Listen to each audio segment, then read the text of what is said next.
Hello and welcome back to the Dugout podcast. This is episode number 40, the big 4-0. And not quite the big 5-0, but we'll be getting there eventually. I'm your host, Alexander Cruikshanks.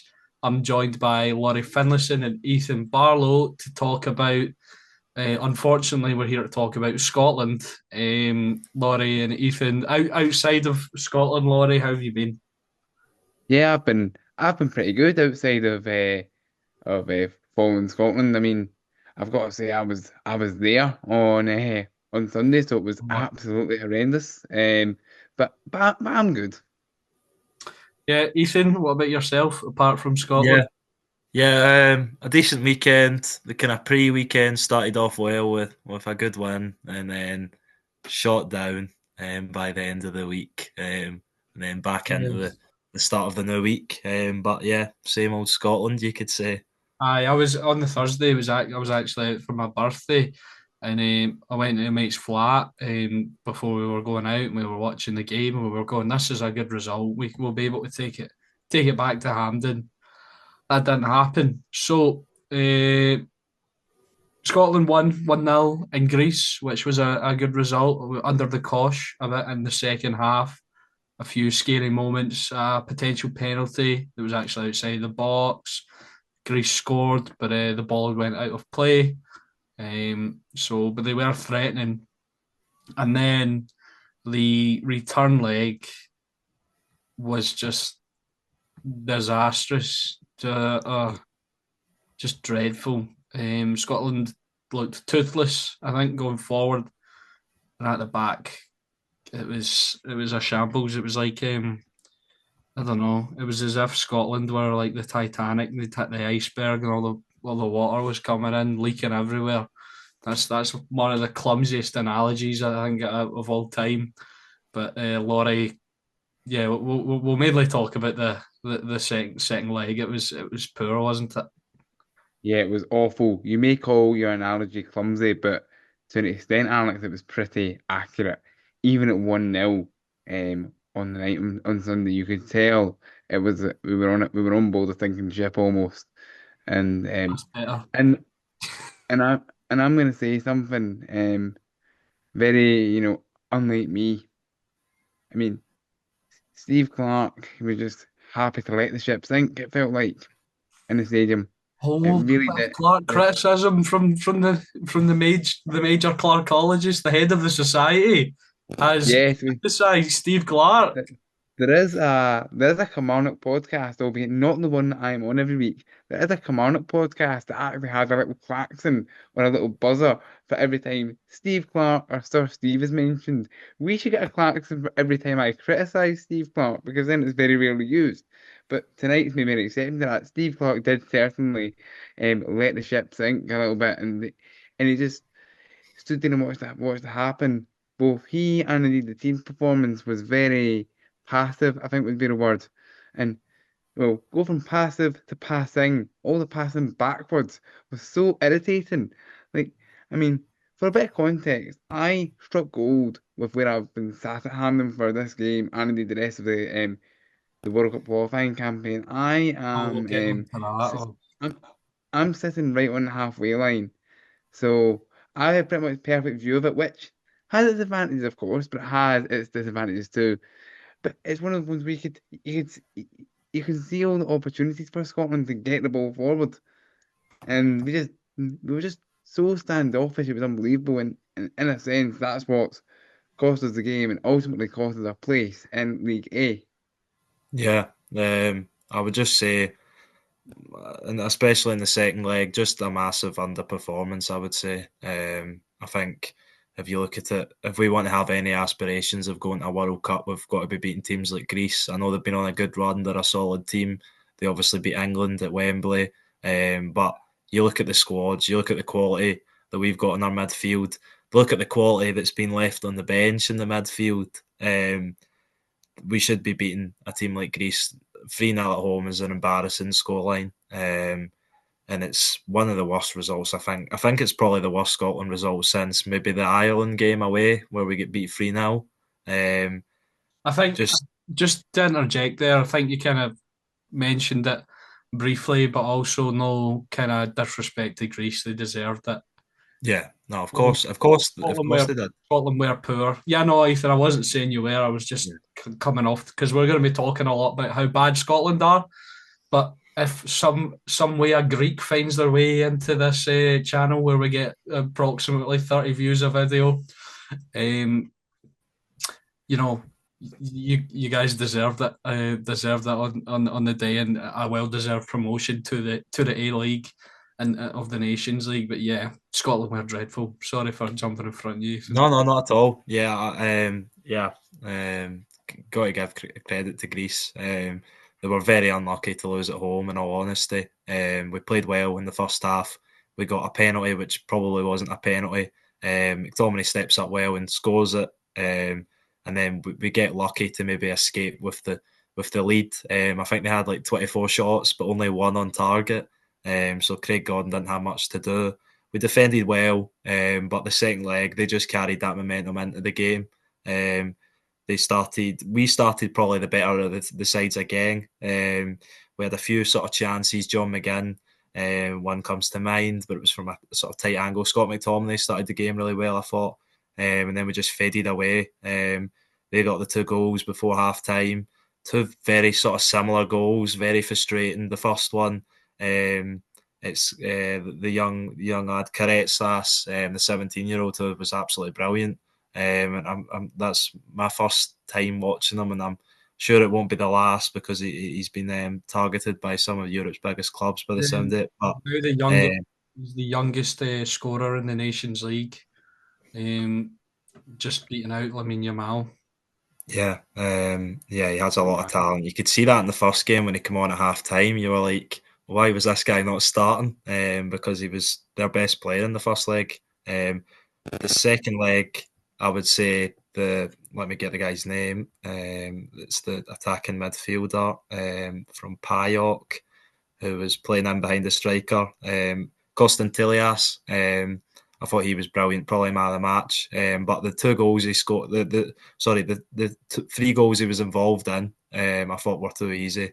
The first one, he has all the space in the world in the penalty area. It's a great finish, take nothing away from him, but I think it's too easy from a Scotland point of view. The second goal, the same from the left hand side. He's on the edge of the box, no one near him, and then he picks out Karetsas, and it's a world class finish. And then the third goal to start the second half brilliantly. We give the ball away off kick off, and they punish us again. It's a really well worked goal. They just cut right through us, and yeah, they were brilliant on the day and made us look like a very, very below Nations League A quality side, which maybe in the last few games we've shown that we are. But if we're being honest, it was all little too little, too late in the Nations League campaign, Yeah.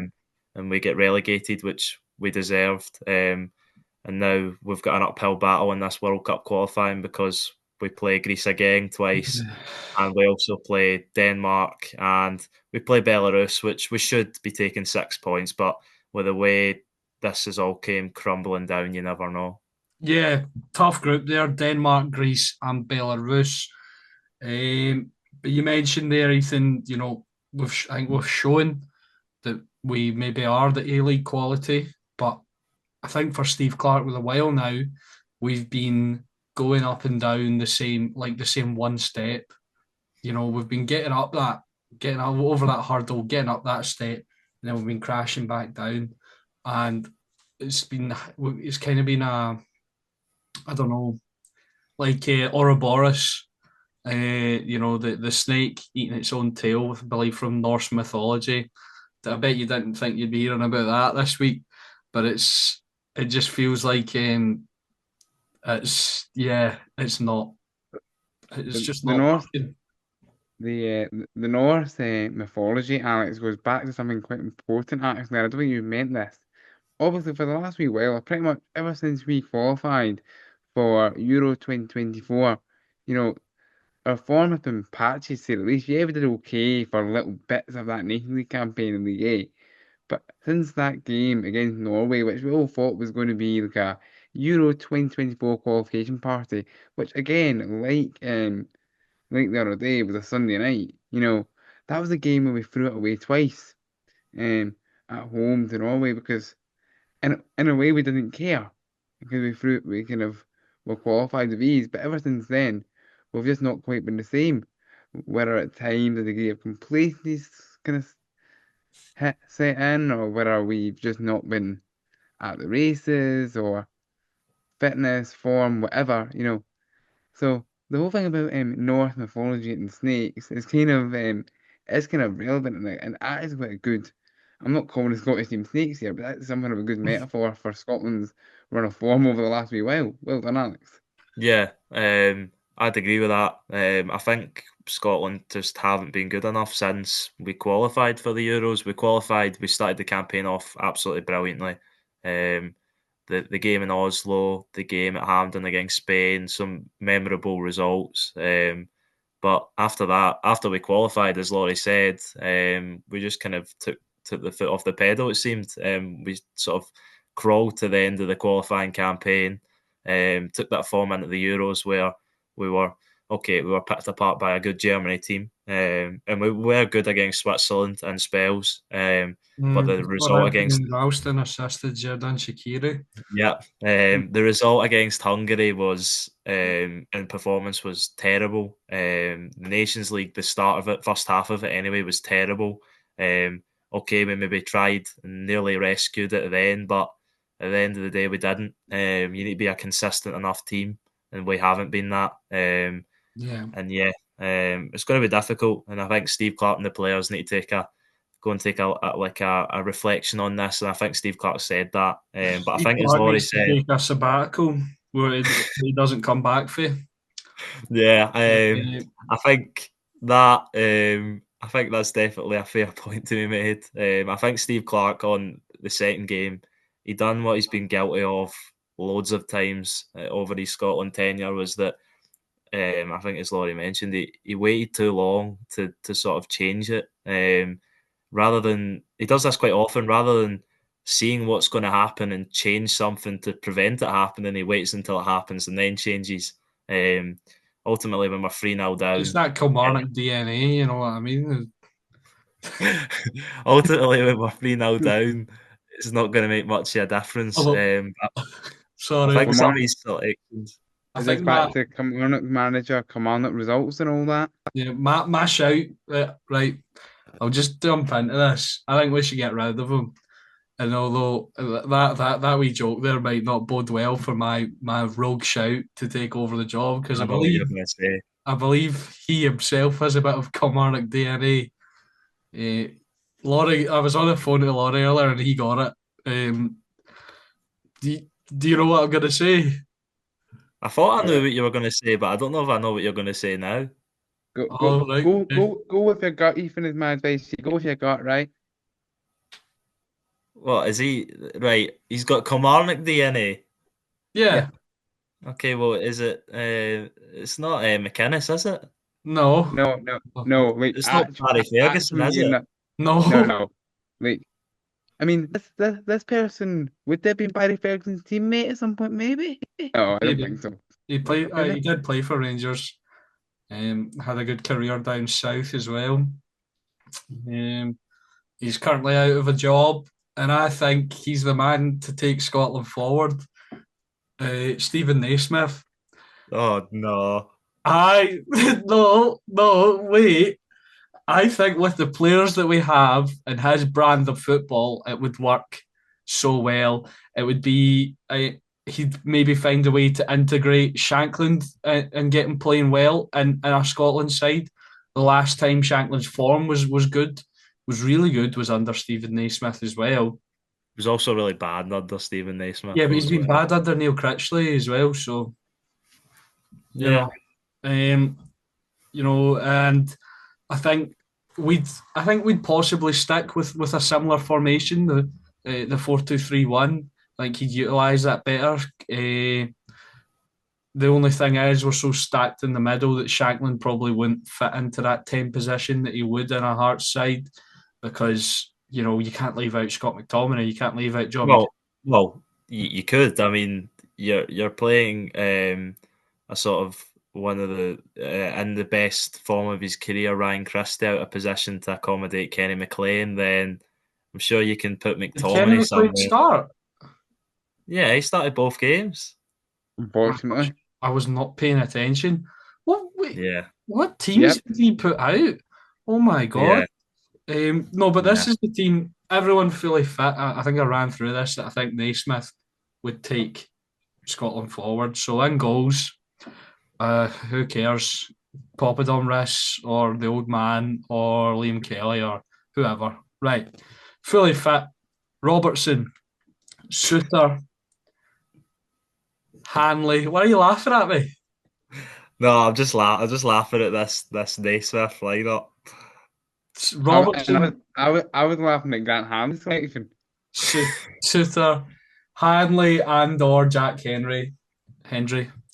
Right back, fully fit. Right backs, I'd go with Nathan Patterson. And then for the midfielders, I'd go with McGinn, uh, Gilmore, or Lewis Ferguson, interchangeable. Then I'd go McTominay in the 10, Christie on the left, Ben Doak on the right, and probably if Naismith's the manager, you've got Lauren Shankland up top. McGinn would be better on the left than Christie in DM or 8-6 Aye, because McGinn at least plays there for his club where Christie plays. Well, yeah, not where Steve Clarke wants to play him anyway. Wait, what? What? aye. What? You'd play Christie in an 8/6 over left wing? Yes, that's where he plays for Bournemouth. What's weird is, Alex, to be fair, Andoni Areola has started doing that for Bournemouth, although, to be fair, Steve Clarke, criticism Christie's too Clarkson, lightweight. Sorry he's to not, jump over you, Laurie. he's He's too not, lightweight. as, yeah, I agree with you that it's lightweight, and put it this way, I saw someone on Twitter um, trying to suggest let's play Christie and Gilmore together as a Oh midfield God, duo. That is the definition of lightweight. get ran over the top of. Christie's he's a bit. I don't know if this is bad to say, but I think he's a bit of a wet wipe. So But maybe that okay, and maybe if you play him and Gilmore, yes, you've not got a lot of sort of I don't know, but you've not got a lot of sort of you the don't big. think McGinn slash Gilmore Yeah, or but if these players are playing for their clubs, Gilmore plays as a sort of a midfielder, a number 6. Ryan Christie has played this season and he's been in the best form of his life at put Bournemouth. Gilmore in as a six then? Yeah, but put Christie next to him. Well, put McGinn next to McGinn's a better rate than But, Christie. yeah, but McGinn plays left wing for Aston Villa, so Aye, he So can play there, and yeah, he that's plays there fair for enough. Christie can Scotland. play left wing as well. Yeah, But but he's not as good. Gilmore and All Christie right, in okay, midfield we're together done. would get Right, bullied. I'm dropping Ryan Christie from the national team altogether, Right, and okay. we're calling up. Who are we calling up for left wing? Why don't you just play? Why do you put Gilmore and Ferguson in the base, and then Right, McTominay, Doak, and Ferguson? we're Put gonna Ferguson on the left. we're gonna convince. No, not Ferguson on the left. Sorry, We're McGinn gonna. on the left. Has Harvey Barnes played for England yet? He No, played in a friendly, a cap in a friendly, but he is still able to Right, change so his we're league. gonna convince Harvey Barnes to. Us three are gonna phone him up, convince him to change, come for this new look, the Stephen Naismith era, the Scotland World Cup winning side, the pitch. Like, we're going to bring him there. We're going to take him out for dinner, Weatherspoons or something. He should ask his teammate Tonali, see if Tonali loved it. So we'll take him there, get him a couple of cheap drinks, get him some dinner. We'll say, Harvey, listen, this is the kind of life you can have in Scotland. You know, McGinn will be there with his arse out, excuse my French, and he'll be like, how you doing, Harvey, son? It's me, John McGinn. And as you can see, I've just won the Champions League with Aston Villa, and that's because I play for Stephen Naismith, Scotland. Not played the game under him yet, but we're gonna do it. And we'll get a wee guy out on the left who some podcaster thinks he should play in the middle, but he's too lightweight and he's not very good on the left. he's the middle for his club. and he's not very good on the left either. So can we have you for Scotland, and Harvey Barnes will go, let me think about it. And then the deal, to seal the deal, we'll take him out and get him a bottle of Bucky, true Scottish heritage, and Harvey Barnes will play for Scotland, and Scotland will win the World Cup in 2026, the Euros in 2028, back to back. Harvey Barnes will be a legend, all-time Scottish top scorer by the end of his career. In the World Cup final, we'll get great commentary. We'll be 1-0 down to Germany or England or whoever, and you're like, oh, Harvey Barnes, it's an equaliser, and it'll be sensational. So that's what Stephen Naismith can bring to Scotland. Yeah, to be fair, I'd rather talk about sort of, what would you call that? I'd rather talk about Scotland things that are never going to happen than the actual national team. But that What was do you great. mean? That's a prediction. No, it's not a prediction. It's not a prediction. It's I've seen the future. It's a vision. Right. It's a premonition Premonition. of what will be, as as us Scotland fans, we can look to the hopeful future under the captainship of Stephen Naismith, under the flag flying high of the former Kelly man. He, Kelly DNA, but he's got the right DNA, not the Clarke DNA. He's got the Naismith DNA, the good stuff, and he'll take Now Scotland we're having into the a future. now we're But having a all battle. jokes aside, I think his Now style we're of having a play bit of will an suit the airship players. battle, aren't we? Of Stewarton against Allcoats. I mean, Stewarton is closer to Kelly quite easily. Yeah, well, so right, but I no, but all jokes aside, I don't know why I've just went on this fantasy land rant, but I think he will be the man to take Scotland into the future, with his style of play and the players at our disposal. And I'm aware it's a rogue shout, and I'm aware a lot of people will not like it. But I think the obvious choice before was David Moyes. He's just Clarke that's managed in the Premier League. I think I lobbied for him a while ago, but Everton have been Clarke's managing the Premier League. a more successful Premier League manager than Steve Clarke then. I mean, Steve to be Clarke fair, wasn't bad in the Premier League. right?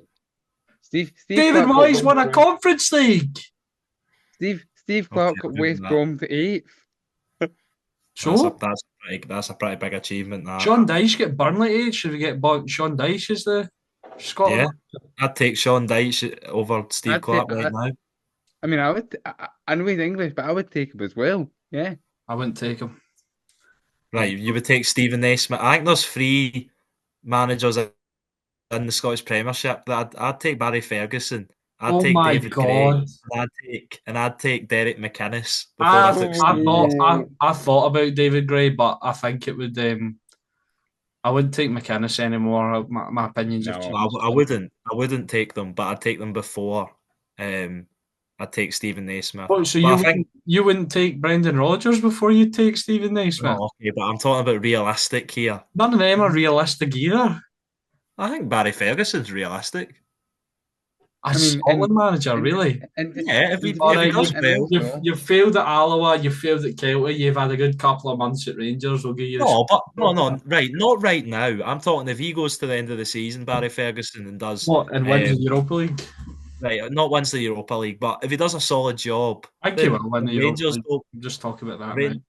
And Rangers don't want him full time, then I think he would be a contender. He obviously lacks the experience that Steve Clarke has, but some of Steve Clarke's decisions through these 2 games, well, mostly the second game, were baffling. Grant Hanley, I think he played more minutes in the first half of the first leg than he has for his club this year, which, I mean, says it all. Although Grant Hanley can't even get into a League One side that that Ben Davies is starting in front of him, one of the biggest bomb scares. They love them.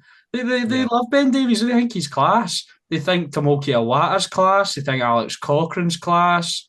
You know, they think Scott Wright's class. He's injured just now, and they're all gutted that Scott Wright can't be playing for Birmingham. You know, top quality league there. And a guy, Grant Hunt, right, I mentioned him in the lineup earlier, but now that I'm thinking about it, I really don't want him. I'm a guy that can't get in over blooming Ben Davies and Bielik, who's actually a CDM playing centre back for a side that's scooshed League One. And everyone's like, oh, this squad's amazing. Look at these players. Fantastic. Kieran Dowell's a superstar. He's sensational down there. But, it's Grant Harley can't even get in that team. That's outrageous. How is he getting picked for Scotland? How's he getting picked over the likes of who else? Who's a Scottish centre half? McKenna. How's he getting picked for Scott McKenna?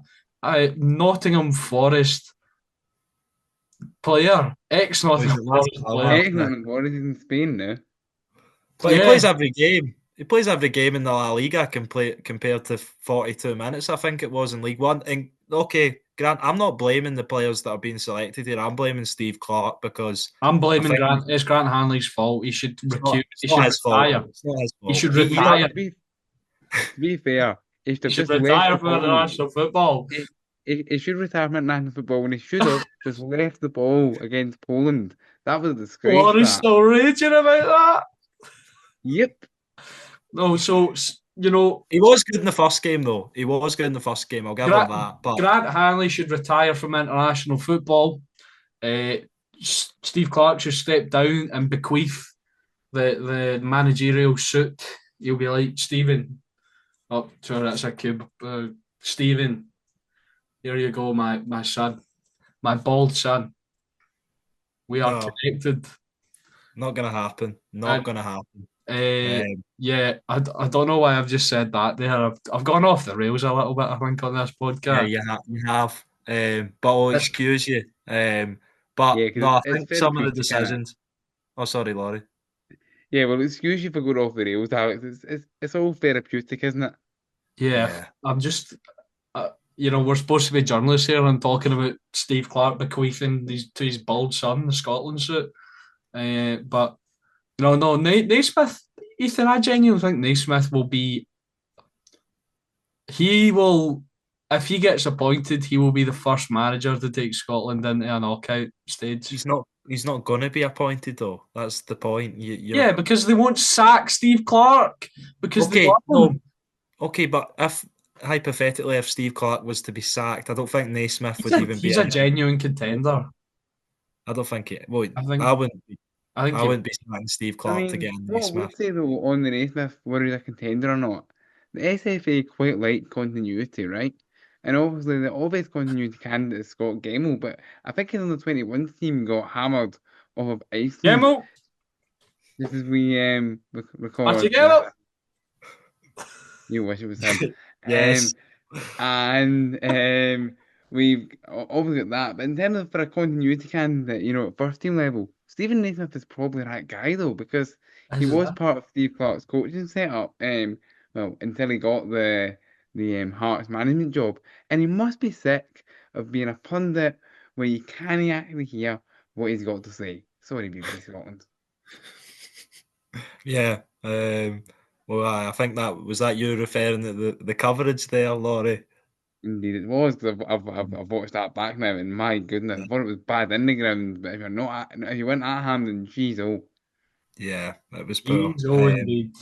I was just going to make the point on Steve Clarke's selection choices. I think I touched on it, but I think there is no excuse for playing. Kenny McLean's been a decent servant for Scotland, don't get me wrong, but I don't think there's any excuse to play him over the Bologna captain. Yeah, I really don't understand it. Lewis Ferguson played on the.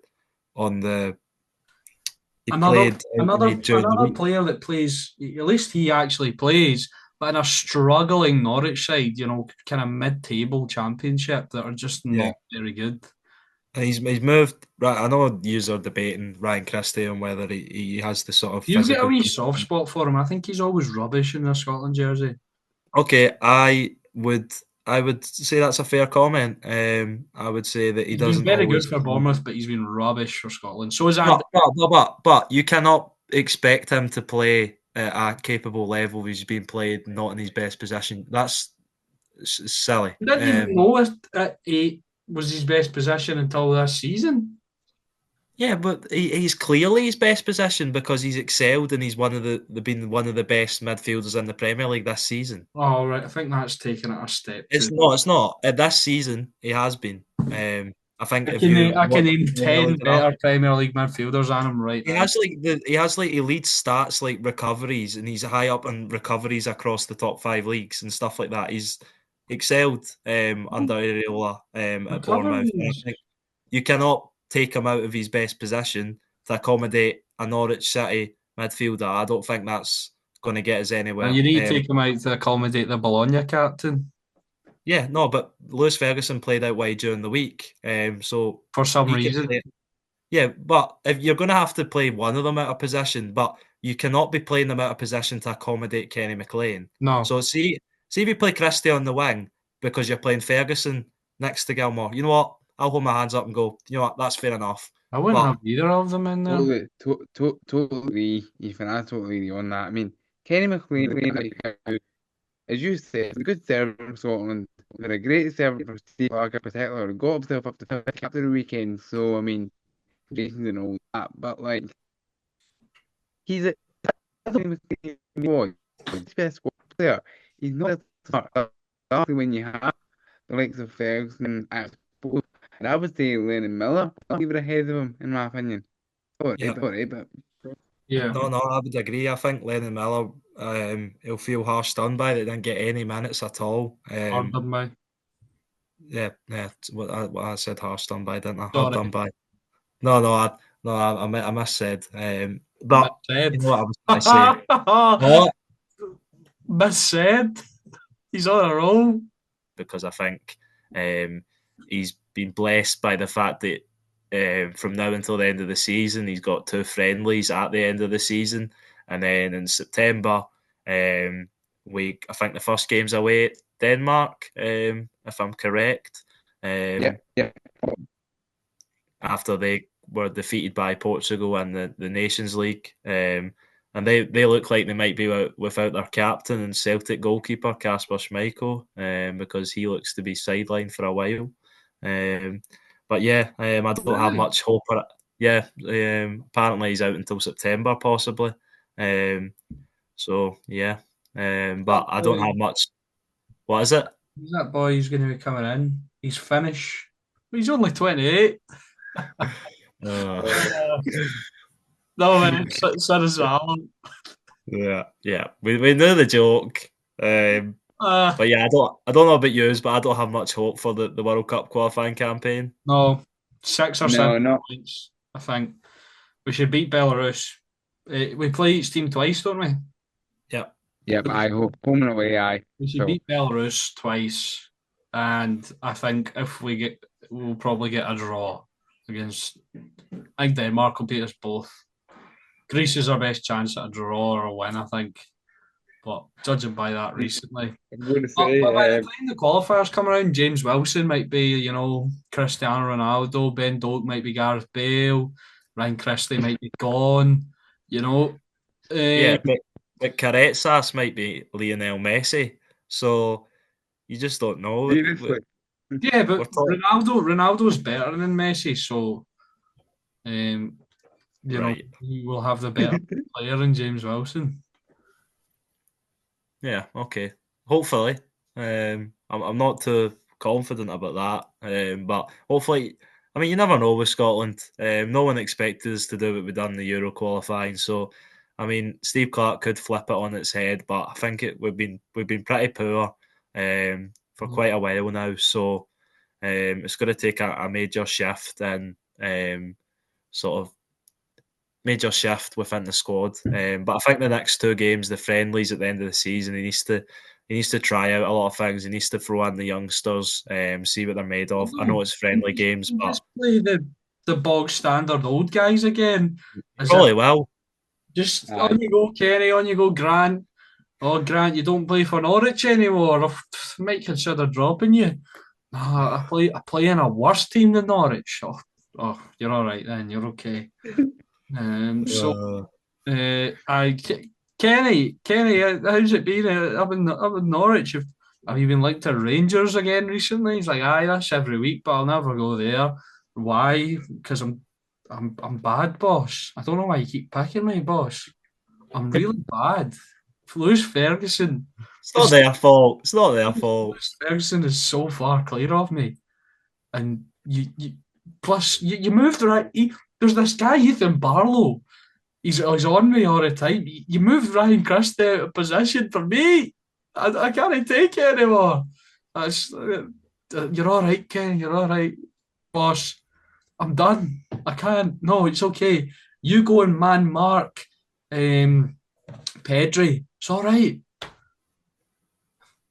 Fraud. I don't think we'll be playing Spain anytime soon unless we make it to the World Cup. That's the Which world. That's no. I mean, That's the I mean, World the Cup last time, semi-final with with, Stephen Smith in charge. And he's like, all Harvey, right. we got you in we got you fairness the to monkey. Spain, Do your thing, and he's I tearing, mean, he's skinning Carvajal like an old Spanish sausage. You know, and Scotland make it to the World Cup final before they triumph. You know, I mean, in all fairness, though, Alex, I could be wrong here, but we were the last team to actually beat Spain in a competitive Yes, we were. time, right? We were. You're correct. There we go. We can take that as a consolation. We beat the best team in oh, yeah, Europe. you know that glitch in FIFA when they're lifting the trophy and there's nothing there. There's nothing there, yeah. Spain, the last team to beat Spain, aha! You beauty! Bloody hell. Um, Embarrassing country. well, at least we don't need to worry about Scotland again until the end of the season. So we've got the rest of the Scottish Premiership and Scottish Cup season and the Europa League season to I wonder enjoy. if I could get Belarusian citizenship. So they probably have a better chance of qualifying than us. That's a stretch. Come on. Yeah, that's a bit far. That's a bit far you're Is going it? there, Alex. Really? You never know. This is Scotland heritage. This is You're, this, you, you're expanding the accordion a bit far. I thought no, this is Scotland heritage. Losing to the likes of we nearly blew them. Did we lose to San Marino or did we draw with them? No, Neither. we've not lost to San Marino. We're not that bad. We nearly lost to them. I remember watching a game. We were so bad against them. It was years ago though. I think we won like 1-0 or 2-0 or something. I've Losing, seen it like Gibraltar that's 3-0 or something like that. Aye, I've seen Yeah. that. blooming. Oh, Oh, I remember this was like some of not my first memories as being a Scotland fan, We but drew earlier with memories. I Liechtenstein, think did it we was, not? what was that, Laurie? We drew with Liechtenstein once, so did we not? Yeah. The And one what was I'm there else? remembering The one I'm remembering was World Cup. I think it was 2018 qualifying where we had England in our group and we drew to Georgia away. And that was before Georgia were actually a good team because they're probably better than Scotland just now. So yeah, that's a stretch. Let's well, I not don't know. go too Done far. better than us at the Euros. Let's not go too far. They're in the same. They're in the same Nations League as us. Oh no, yeah. So Right, so that's that from us this week, the Dugout podcast. Unless the boys have anything else to add to what has been a scintillating episode. no, nothing really. I'll No. just say April Fools. Aye, yeah. Honestly, we should wait till we're able to force to put this out because It's March 25th, guys. It's the 25th of March.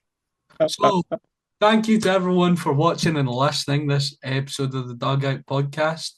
Go check out our Twitter at the Dugout 2024. Subscribe, and Clark out, Naismith in.